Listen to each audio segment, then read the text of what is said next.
अगर कोई आदमी थाने जाए और कहे कि मेरी पत्नी मुझे मारती है, तो क्या आप यकीन करेंगे? बहुत से लोग हंस देंगे, कुछ मजाक उड़ाएंगे और कुछ कहेंगे ये भी कोई बात है। पर यहीं से शुरू होती है उस मर्द की दर्द भरी कहानी जिसे कोई सुनना ही नहीं चाहता।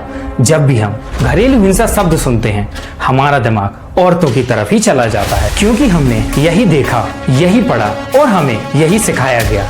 लेकिन सच्चाई ये है, हर रिश्ते में एक तरफा पीड़ित और एक तरफा अपराधी नहीं होता।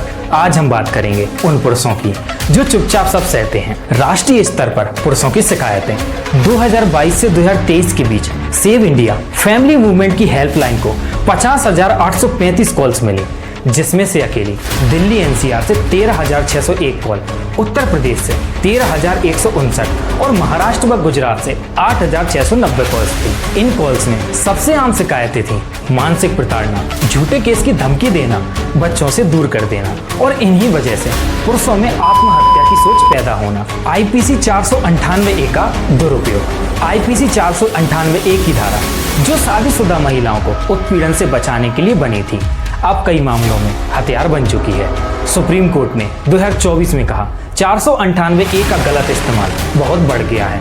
आज इसे बदले की भावना से इस्तेमाल किया जा रहा है। कोर्ट ने यह भी कहा कि सिर्फ सामान्य अपराधों पर एफआईआर दर्ज करना और परिवार को इसमें घसीटना न्याय नहीं है। केस स्टडी मुंबई का एक मामला 2023 में एक आईटी इंजीनियर ने खुदकुशी कर ली। उसकी डायरी में लिखा था, पत्नी ने झूठे केस में फंसाने की धमकी दी थी, रोज मानसिक यातना देती थी।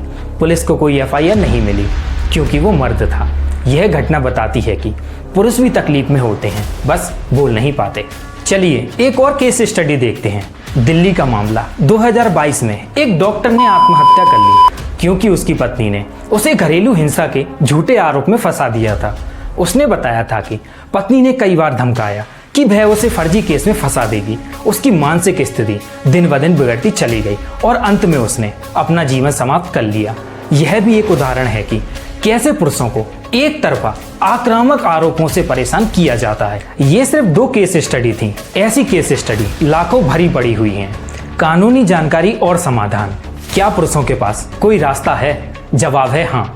अगर किसी महिला ने झूठी एफआईआर दर्ज कराई हो तो सीआरपीसी सेक्शन 182 के तहत उसके खिलाफ कार्रवाई हो सकती है। अगर किसी ने बिना सबूत के आरोप लगाया हो तो आईपीसी सेक्शन 211 के तहत उसे सजा दी जा सकती है।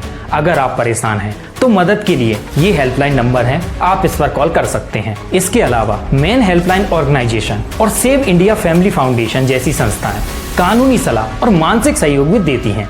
घरेलू हिंसा का दर्द सिर्फ महिला या पुरुष नहीं, इंसान भी महसूस करता है।